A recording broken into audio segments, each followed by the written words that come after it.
हमारे चैनल को सब्सक्राइब करना न भूले। यहाँ हजारों ई कहानियां हैं आपके लिए। डाउनलोड करें story mania application, link description में है। रात के लगभग 2 बज रहे थे। विविध अपनी वाइफ महक के साथ होटल रूम में था। वेरोनिका ने कल जो भी किया था उसको उसने ज्यादा सीरियस नहीं लिया। पहले भी बहुत लड़कियां उस तरह ब्लैकमेल करने के लिए आ चुकी थीं। उनसे कैसे निपटना था विविध अच्छे से जानता था। वही वेरोनिका ने अपनी तरफ से कोई कदम नहीं उठाया था तो विविध भी बेफिक्र हो चुका था।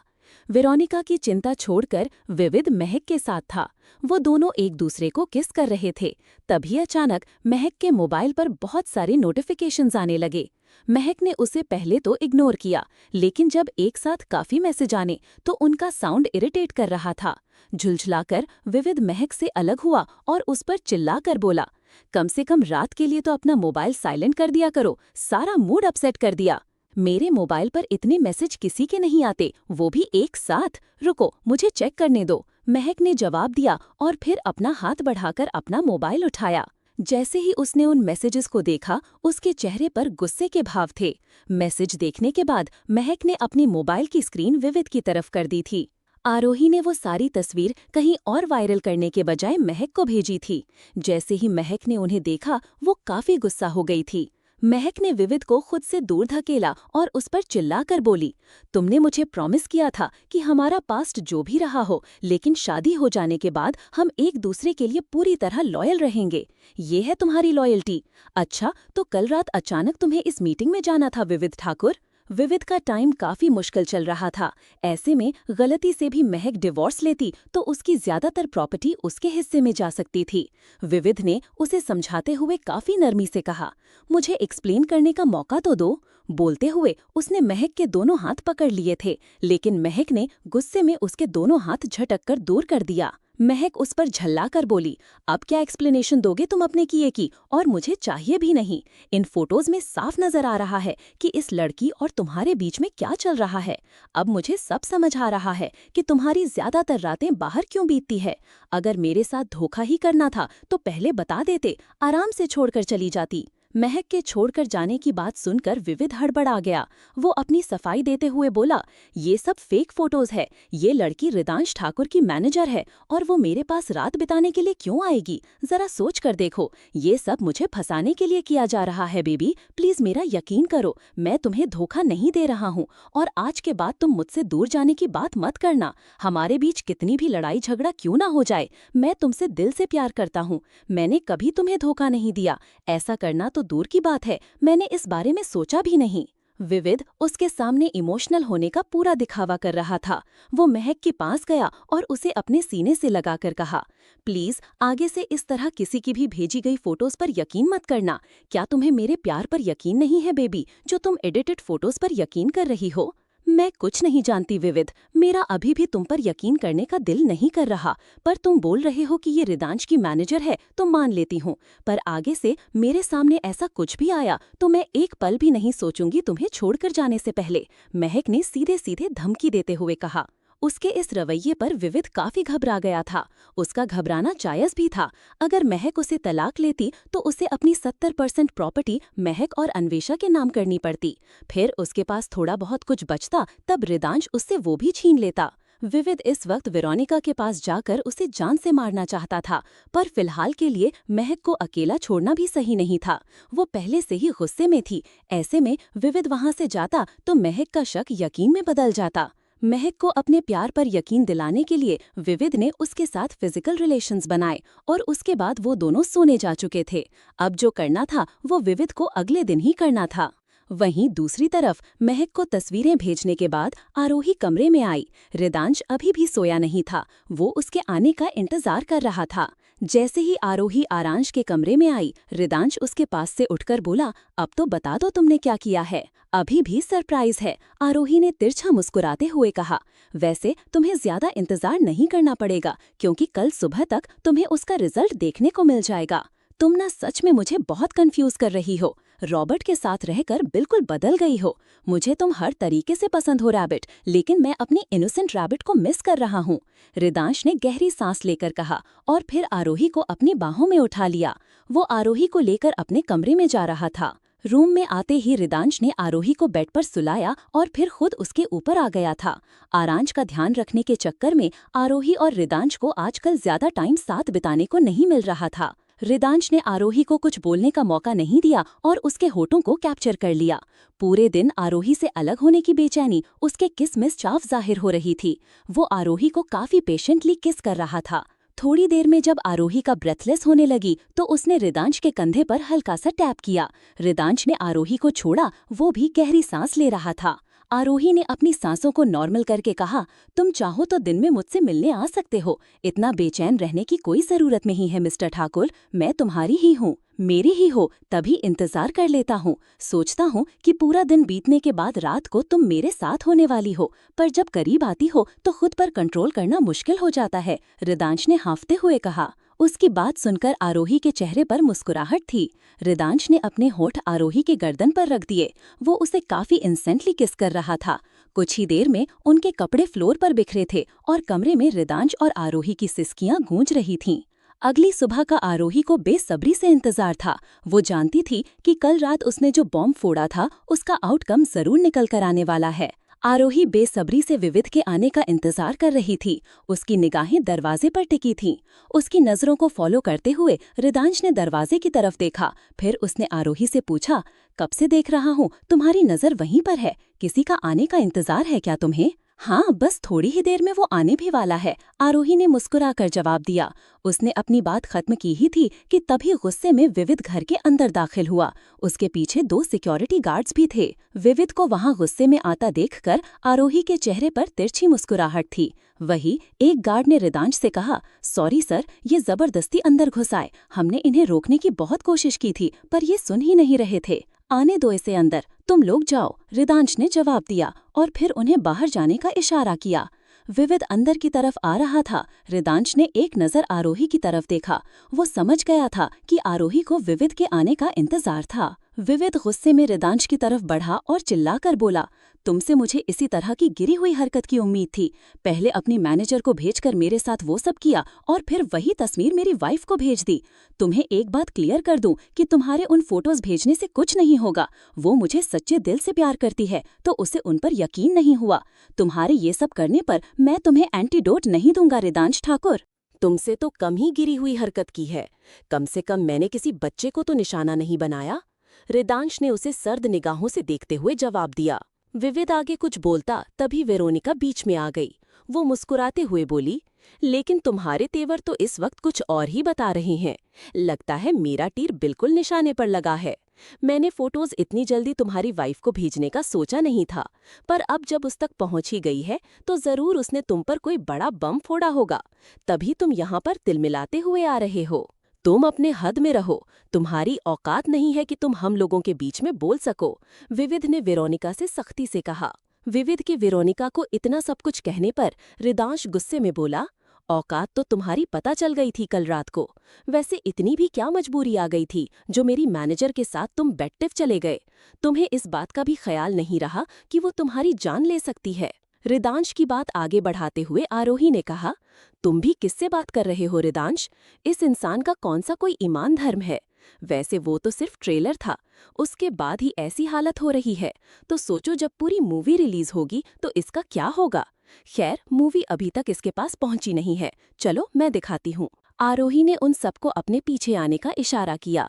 विविध और वेरोनिका उसके पीछे वेरोनिका के ऑफिस रूम में जा रहे थे। जैसे ही वो सब वहां पहुंचे और आरोही ने वहां के हर एक डेस्कटॉप को ऑन कर दिया था। वहां विविध की ही तस्वीरें थीं, पर इस बार उसके साथ तस्वीरों में वेरोनिका के बजाय अलग अलग लड़कियां थीं।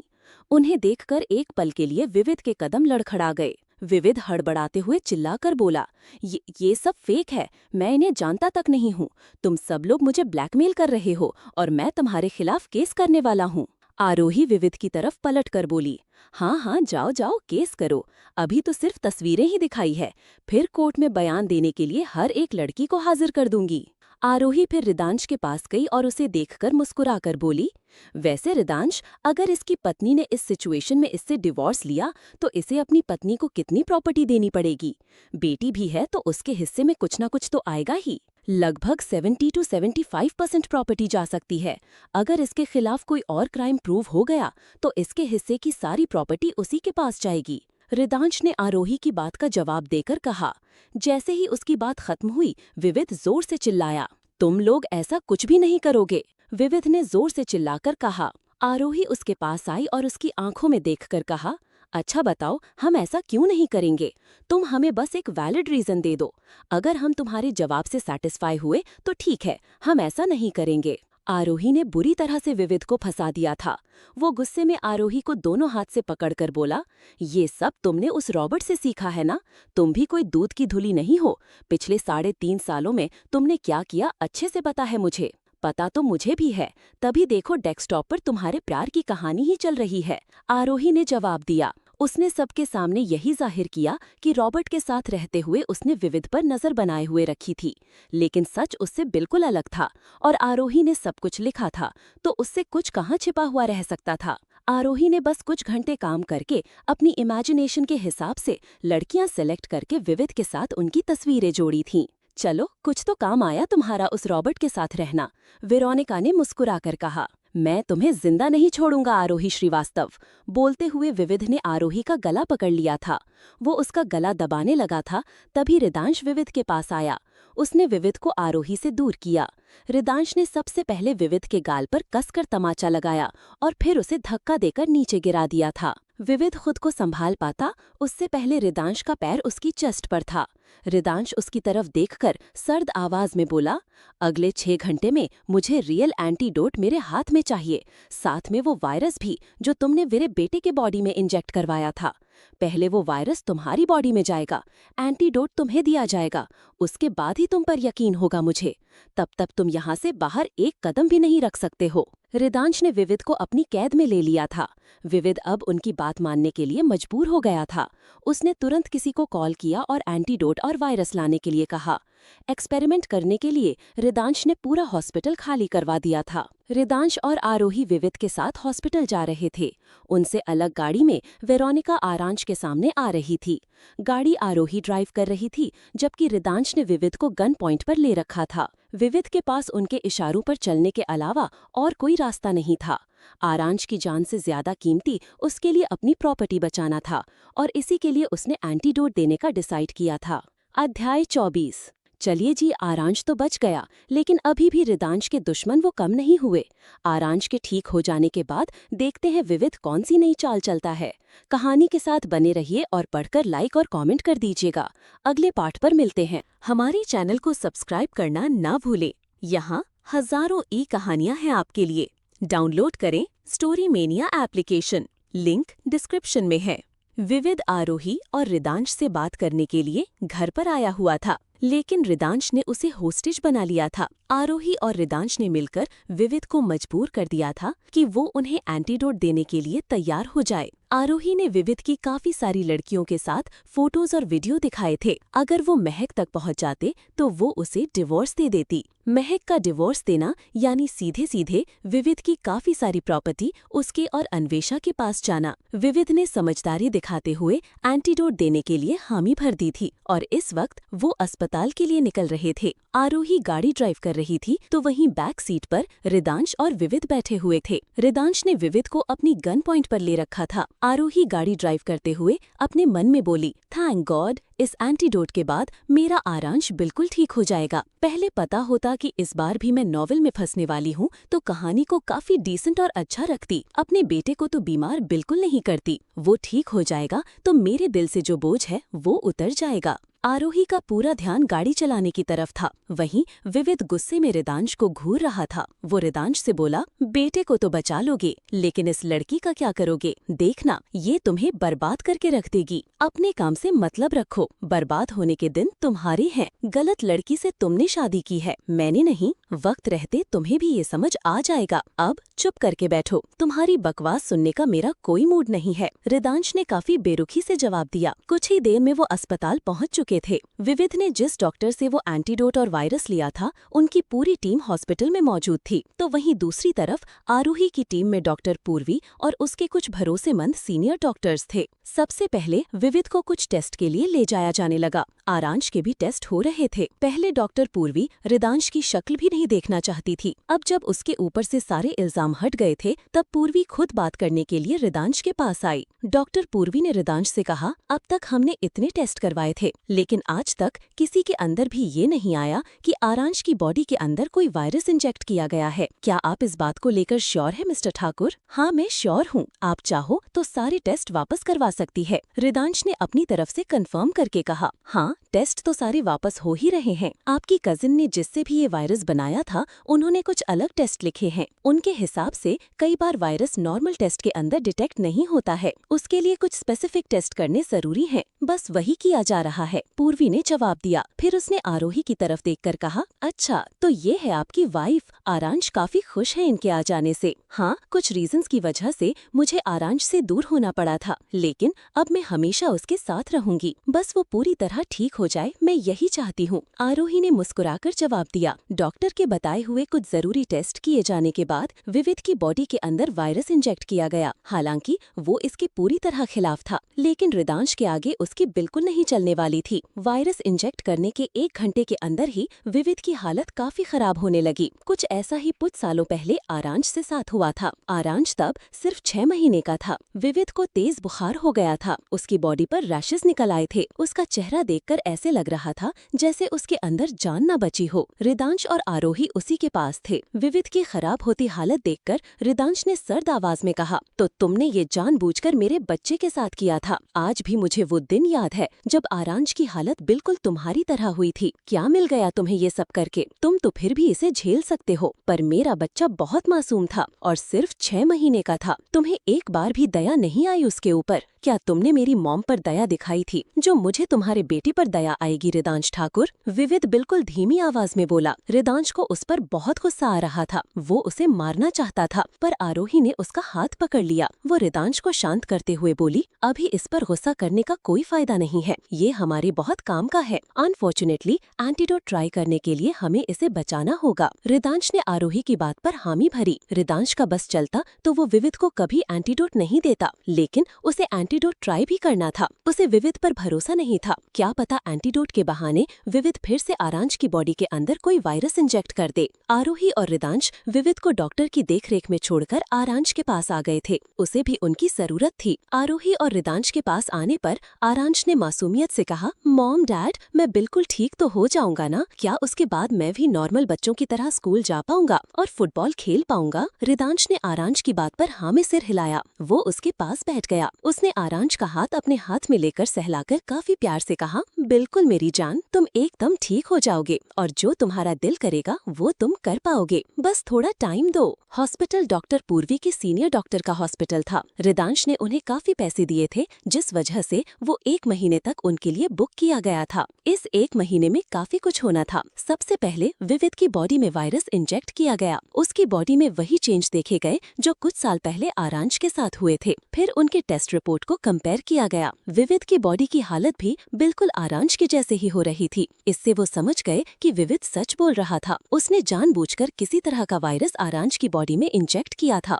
वायरस का होना तो कंफर्म हो गया था, पर अब बारी एंटीडोट के कंफर्म होने की थी। एंटीडोट विविध की बॉडी में इंजेक्ट किया गया और अगले 10 दिन तक उसके ऊपर निगरानी रखी गई। एंटीडोट इंजेक्ट करने के 1 हफ्ते के अंदर ही विविध की बॉडी में काफी सारे बदलाव देखे गए। सब पॉजिटिव चेंजेस थे। विविध की जो हालत थी उसमें वो उनके साथ धोखा करने के बारे में सोच भी नहीं सकता था। इस बीच विविध ने अपनी वाइफ महक को बिजनेस के चलते इंडिया से बाहर होने की बात कही, जबकि वो अस्पताल में एडमिट था। जब विविध ठीक होने लगा तब डॉक्टर पर यकीन करके रिदांश ने वही एंटीडोट आरांश की बॉडी में इंजेक्ट करवाया था और सच में उन्हें पॉजिटिव चेंज देखने को मिले। 1 हफ्ते में ही आरांश की रिपोर्ट नॉर्मल आने लगी थी। हालांकि उसने पूरी तरह रिकवर नहीं किया था, पर वो काफी जल्दी से और पॉजिटिवली रिकवर कर रहा था। उनका रास्ता मुश्किल जरूर था, लेकिन 1.5 महीने के अंदर आरांश ने 70% रिकवर कर लिया था। वो लोग घर वापस आ चुके थे। विविध अभी भी उनके कैद में था। आरांश इस वक्त निधि और वेरोनिका के साथ था, तो रिदांश और आरोही अपने कमरे में। काफी टाइम बाद अपने कमरे में वो इस तरह एक साथ सुकून से आए थे, वरना इतने दिन तो उन्होंने अस्पताल में ही बिताए थे। रूम में आते ही रिदांश ने आरोही को अपनी बाहों में लिया। वो उसकी आंखों में देखकर बोला, सच में रैबिट, आज बहुत सुकून मिल रहा है। ऐसे लग रहा है जैसे जिंदगी मुकम्मल हो गई हो। मेरा बेटा रिकवर हो रहा है, तुम भी मुझे मिल गई हो, और मुझे क्या चाहिए। अपनी बात कहकर उसने आरोही के होठों पर एक हल्का सा किस किया। हाँ, अच्छा तो मुझे भी बहुत लग रहा है और सुकून भी महसूस हो रहा है। जब बाकी बच्चों से अलग अपने बेटे को देखती थी तो बहुत बुरा लगता था। अब देखना, वो भी वो सब कर पाएगा जो उसका दिल करता था। आरोही ने मुस्कुराकर जवाब दिया। काफी टाइम बाद वो दोनों इस तरह एक दूसरे के करीब आए थे तो रिदांश और आरोही अपने प्राइवेट स्पेस को एंजॉय कर रहे थे। रिदांश हर तरीके से आरोही के बॉडी पर किस कर रहा था। आरोही की नक पर किस करने के बाद रिदांश ने उसका हाथ पकड़ा। अचानक रिदांश का ध्यान आरोही के हाथ पर लगी चोट पर गया। उसे देखकर रिदांश ने सिर हिलाकर खोए हुए अंदाज में कहा, तुम्हारी चोट तो ठीक हो गई है, लेकिन अभी तक निशान नहीं गया है रैबिट। हाँ, काफी गहरी चोट लगी थी ना। कुछ जख्म ठीक हो जाते हैं, लेकिन उनके निशान रह जाते हैं। रिदांश, उस दिन तुम गुस्से में थे तो तुम्हें पता नहीं चला। तुमने जब मुझे धकेला तो वहां बेड के साइड में मेरा हाथ कील में लग गया था। डोंट वरी, सिर्फ एक निशान ही तो है, धीरे धीरे हल्का हो जाएगा, आरोही ने रिदांश को समझाते हुए कहा। वो दोनों एक दूसरे के प्यार में खोए हुए थे।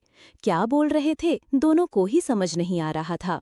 अचानक आरोही और रिदांश ने अपने शब्दों का गौर किया तो दोनों एक दूसरे की तरफ हैरानी से देख रहे थे। हाँ, आरोही को वो चोट नॉवेल के अंदर नहीं बल्कि असल दुनिया में लगी थी, जब उसके पापा की मौत का इल्जाम आरोही ने रिदांश पर लगाया था। उसी वक्त अनजाने में रिदांश ने आरोही को वो चोट दी थी। आरोही के चोट लगने का कारण याद होना तो वही रिदांश का चोट के बारे में पूछना साफ इशारा कर रहा था कि दोनों ही नॉवेल वाले रिदांश और आरोही नहीं हैं।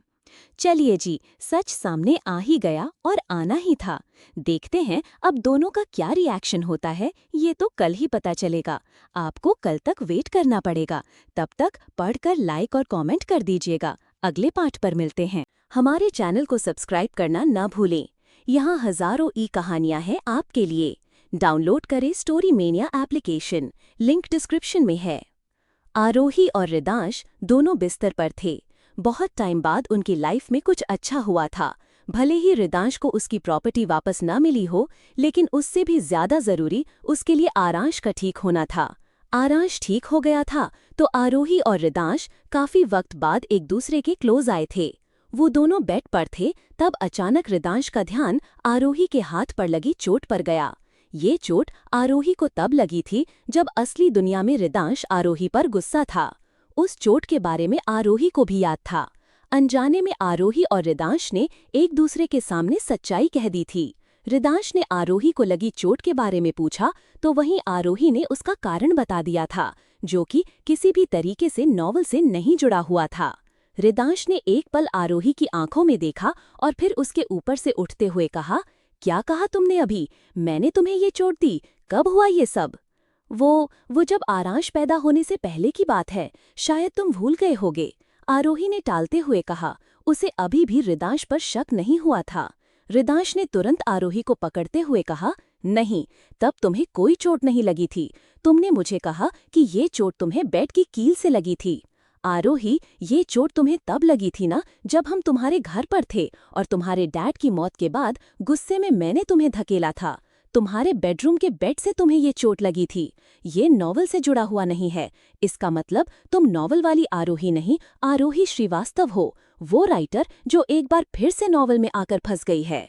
आरोही से ज्यादा रिदांश को उसकी सच्चाई से फर्क पड़ता था, क्योंकि वो आरोही को दिल से चाहने लगा था।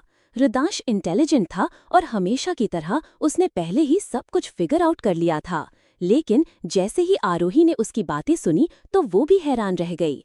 आखिर नॉवल वाला रिदांश रियल जिंदगी से जुड़ी हुई बातें कैसे जान सकता था? आरोही ने सख्त निगाहों से रिदांश की तरफ देखकर पूछा, कौन हो तुम और यहाँ क्या कर रहे हो? वो उसकी बातें सुनकर थोड़ा हड़बड़ा गई थी। मैं यहाँ क्या कर रहा हूँ? रियली आरोही श्रीवास्तव, तुम्हारी वजह से यहाँ फंस गया हूँ। तब मुझे लगा था कि तुम रैबिट हो, नॉवल वाली आरोही हो, तुम इनोसेंट हो, पर भूल गया था कि the great Aarohi Shrivastava innocent हो भी कैसे सकती है। रिदांश उस पर चिल्लाकर बोला। अचानक उसे एक्सीडेंट से पहले की कुछ बातें याद आईं।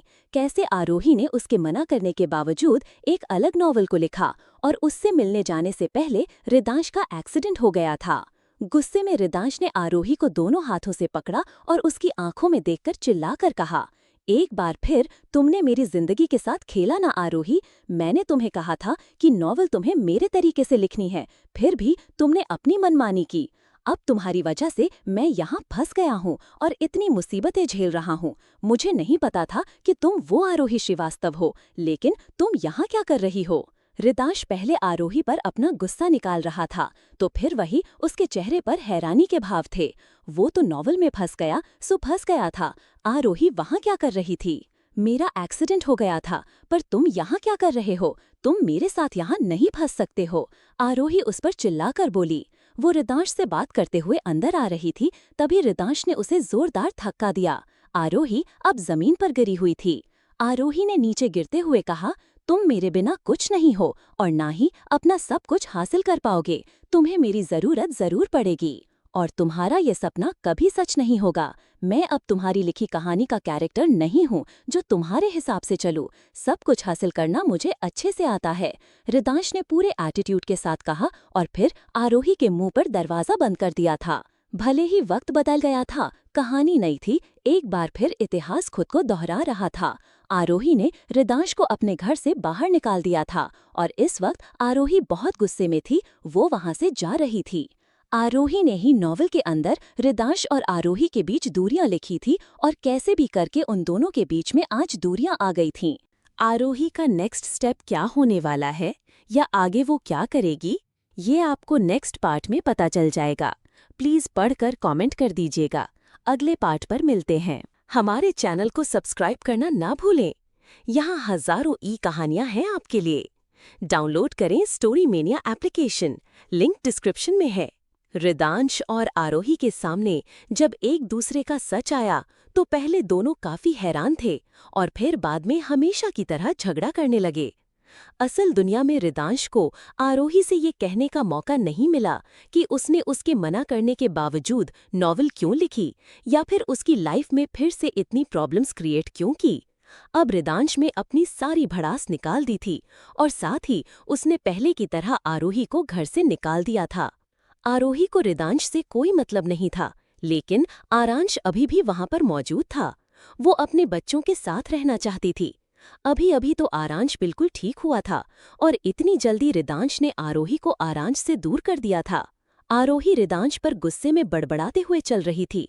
समझता क्या है आखिर वो अपने आप को? मैं वो पुरानी वाली आरोही नहीं रही हूँ जो उसके घर से निकालने पर चैन से बैठ जाऊंगी। मैं तुम्हें छोड़ूंगी नहीं रिदांश। पहले मुझे लगा था कि मैं नॉवल में हूँ तो रिदांश भी वही होगा। अगर इस बात का पहले ही पता चल गया होता कि तुम रियल लाइफ वाले रिदांश हो तो मैं तुम्हें बेगुनाह साबित ही नहीं होने देती। अब तुम देखते जाओ मैं तुम्हारे साथ क्या करती हूँ। रही बात मेरे बच्चे की तो आरांश हो मैं हासिल कर ही लूंगी। आरोही खुद से बातें करते हुए चल रही थी। वो कुछ दूर आगे बढ़ी ही थी कि अचानक उसके सामने एक गाड़ी आ गई। आरोही कुछ समझ पाती उससे पहले गाड़ी का दरवाजा खुला और किसी ने उसे अंदर खींच लिया। ये बिल्कुल पिछली बार जैसा था जब रिदांश ने आरोही को अपने घर से निकाला था और निकोलस ने उसे किडनैप कर लिया था। आरोही काफी घबरा गई थी, लेकिन चीजें पिछली बार से थोड़ी अलग थीं। निकोलस ने उसे बेहोश कर दिया था, लेकिन गाड़ी के अंदर मौजूद शख्स उसके सामने पूरे एटीट्यूड से बैठा था। वो कोई और नहीं एकांश सिंघानिया था। उसने अपने ड्राइवर को गाड़ी आगे ले जाने के लिए कहा। आरोही ने गहरी सांस ली और एकांश की तरफ देखकर सख्ती से कहा, इस तरह मुझे किडनैप करने का क्या मतलब हुआ? और इस तरह रॉबर्ट अंकल को धोखा देकर उनके दुश्मन के साथ इतना वक्त बिताने का क्या मतलब हुआ? एकांश वहीं से बोला। उसने आरोही के जवाब देने के बजाय अपना ही सवाल दाग दिया था और आरोही जब कुछ नहीं बोली तो कुछ पल रुककर एकांश बोला, उन्होंने तुम्हें अपनी बेटी की तरह प्यार दिया था, लेकिन तुमने क्या किया? यू नो व्हाट, धोखा ही तुम लड़कियों की फितरत होती है और तुमने वही किया। मैं रॉबर्ट अंकल नहीं हूँ जो तुम्हारी मासूम बातों में आ जाऊंगा, या तुम कितनी तकलीफ में हो ये देखकर मुझे दया आने लगेगी। लगता है रिदांश ठाकुर कुछ ज्यादा ही केयरलेस हो गया है, जो उसने खुलेआम तुम्हें घर के बाहर भेज दिया, ये जानते हुए भी कि उसके हजारों दुश्मन हैं। आरोही ने बेपरवाही से सिर हिलाया और बिना कुछ छुपाए हुए सीधे सीधे कहा, उसने मुझे घर से निकाल दिया है। आरोही की बात सुनकर एकांश के चेहरे पर हैरानी के भाव थे। वो कुछ पल रुककर बोला, आई डोंट ट्रस्ट यू। उसने तुम्हें घर से नहीं निकाला होगा, जरूर फिर से तुम्हें रॉबर्ट अंकल के पास भेजने की प्लानिंग की होगी ताकि उनके खिलाफ कुछ कर सके। ठीक है, मत करो मेरी बात पर ट्रस्ट, वैसे भी तुम्हारे ट्रस्ट करने से कौन सा मेरी मुसीबतें कम हो जाएगी। अब तुमने रॉबर्ट अंकल का नाम ले ही लिया है तो प्लीज मुझे उन तक छोड़ दो, मुझे उनसे कुछ बात करनी है। आरोही ने जवाब दिया। पिछली बार की तरह वो किडनैप होने पर डरी या घबराई हुई नहीं थी, वो कॉन्फिडेंट थी। इतना सब कुछ करने के बाद भी इतना कॉन्फिडेंस? रॉबर्ट अंकल से मिलना चाहती हो? कोई बात नहीं, बस थोड़ा टाइम लगेगा, बट उससे पहले मेरा काम कर दो, एकांश बोला। आरोही ने उसकी बात का कोई जवाब नहीं दिया, बस वो हाथ बांधकर बैठ गई थी। आरोही अच्छे से जानती थी कि रॉबर्ट मुंबई आया हुआ है। मुंबई में एकांश उसका काफी खास था, तो आज नहीं तो कल वो रॉबर्ट से मिल ही लेगी। वहीं दूसरी तरफ रिदांश ने आरोही को घर से तो निकाल दिया था, लेकिन उसकी खुद की हालत काफी खराब हो गई थी। उसे आरोही से सच्चा वाला प्यार हो गया था। हाँ, ये बात अलग थी कि वो आरोही श्रीवास्तव उसकी रैबिट नहीं थी। रिदांश को आरोही की याद आ रही थी, पर वो इसे जाहिर भी नहीं कर सकता था। गुस्से में रिदांश ने पूरा कमरा उलट-कलट कर दिया था। जब उसे कुछ नहीं समझ में आया तो वो दीवार पर पागलों की तरह पंच करने लगा। जब रिदांश के हाथ पर खून आने लगा तब रिदांश सर्द आवाज में बोला, मेरा कभी प्यार पर यकीन नहीं था और ना ही मुझे इस फीलिंग से कभी होकर गुजरना था, पर तुमने सब कुछ बदल दिया था।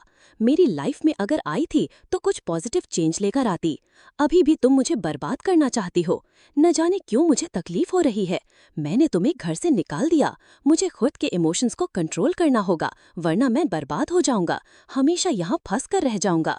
पहले यहाँ रुकने की वजह थी, मैं प्यार करने लगा था तुमसे, लेकिन तुम एक बार फिर से अपनी हरकतों पर उतर आई हो। आरोही श्रीवास्तव, मैं अच्छे से जानता हूँ कि इस वक्त तुम जरूर मेरे किसी दुश्मन के साथ बैठकर मुझे बर्बाद करने की प्लानिंग कर रही होगी, लेकिन इस बार तुम्हारे सामने तुम्हारा लिखा हुआ कैरेक्टर नहीं, असली रिदांश ठाकुर है जो तुम्हें कांटे की टक्कर देगा। मैं भी देखता हूँ कि तुम कब तक मुझसे छुप पाओगी मुझसे। रिदांश गुस्से में बाहर निकला, तभी वो वेरोनिका से टकरा गया था। रिदांश का चेहरा और हाथों को देखकर वेरोनिका ने परेशान स्वर में पूछा, कुछ हुआ है क्या? कुछ नहीं, बहुत कुछ हुआ है वेरोनिका, तुम बिल्कुल ठीक कहती थी, वो आरोही विश्वास के लायक ही नहीं है, मैंने उसे घर से निकाल दिया है। रिदांश ने वेरोनिका को सिर्फ घर से बाहर निकालने की बात बताई। वेरोनिका रिदांश के चेहरे की तरफ देख रही थी, जो गुस्से से लाल हो गया था। उसने गहरी सांस लेकर कहा, मैंने तो पहले ही कहा था, पर आखिर ऐसा क्या हो गया जो आप उनसे इतना गुस्सा है? उसने ऐसा कुछ नहीं किया था, अब तक हमारी हेल्प ही की है। क्या उसने हमारी कोई इन्फॉर्मेशन किसी दुश्मन तक पहुंचाई? अब तक तो नहीं पहुंचाई है, लेकिन आगे वो ऐसा कर सकती है। मैंने उसे घर से निकाल तो दिया है, पर वो कहाँ किसके पास गई है मैं ये नहीं जानता। उसका पता लगाओ और उस पर पूरी नजर बनाए रखो। रिदांश ने वेरोनिका को ऑर्डर दिया और फिर अपनी गाड़ी लेकर निकल गया। आरोही के बिना उसका अपने कमरे में दम घुट रहा था। वहीं दूसरी तरफ एकांश आरोही को लेकर अपने घर आ गया था। उसने आरोही को एक अलग कमरा दे दिया था और इस वक्त दोनों वहां पर एक दूसरे की आंखों में आंखें डालकर गुस्से से देख रहे थे। तुम्हारे इस तरह देखने से कुछ नहीं होगा। मैंने कहा मुझे रॉबर्ट अंकल से मिलना है और तुम मुझे उनसे मिलने के लिए रोक नहीं सकते हो, आरोही ने सख्त आवाज में कहा। एकांश ने उसकी तरफ देखा और फिर बिना किसी भाव के कहा, मुझे तुम पर यकीन नहीं है। मैंने रॉबर्ट अंकल से वादा किया है कि मैं तुम्हें उनसे जरूर मिलवाऊंगा, पर उससे पहले तुम्हें मुझसे शादी करनी होगी। आरोही श्रीवास्तव, तुम्हारी जगह मुझे रिदांश ठाकुर को बर्बाद करना है और वो करके रहूंगा। वो तुम्हारा पति, प्यार जो भी है होगा, पर उसने मेरी दोस्त को मारा है। एकांश ने सीधे सीधे अपनी शर्त बता दी थी। देखो, तुम बर्बाद करना चाहो तो कर सकते हो, लेकिन इसके लिए हमें शादी करने की जरूरत नहीं है। बर्बाद तो मुझे भी उसे करना है। उसने मेरा यूज किया और फिर मुझे मेरे बच्चे से अलग कर दिया। जब दोनों की मंजिल एक है तो फिर रास्ते अलग अलग क्यों है? एकांश, साथ मिलकर काम करते हैं, आरोही ने सिर हिलाकर कहा।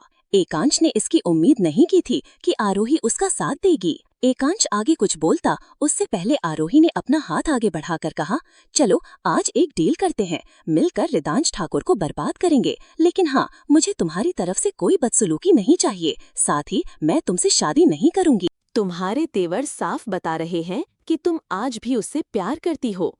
बर्बाद तो मैं उसे करके रहूंगा। रही बात शादी की, तो अपनी मर्जी से करो या जबरदस्ती, ये होकर रहेगी। एकांश ने जवाब दिया। उसने आरोही की शर्त मानने से मना कर दिया था। वो आरोही को वहीं पर छोड़कर चला गया। सच्चाई सामने आने से सिर्फ रिदांश का ही दिल नहीं टूटा था, आरोही का भी टूटा था, जो पहले नॉवल वाले रिदांश से तो अब इस दूसरे रिदांश से मोहब्बत करने लगी थी। कहते हैं, जब इंसान प्यार में होता है तो वो सब कुछ भूल जाता है, लेकिन वही प्यार जब नफरत में बदलता है तो वो काफी शिद्दत से सामने वाले इंसान को बर्बाद करने में लग जाता है। कुछ ऐसा ही हाल रिदांश और आरोही का था। दोनों अलग अलग होकर एक दूसरे को बर्बाद करना चाहते थे और इसकी तैयारी में भी लग गए थे। हमारे चैनल को सब्सक्राइब करना न भूलें। यहाँ हजारों ई कहानियाँ हैं आपके लिए। डाउनलोड करें story mania application, link description में है।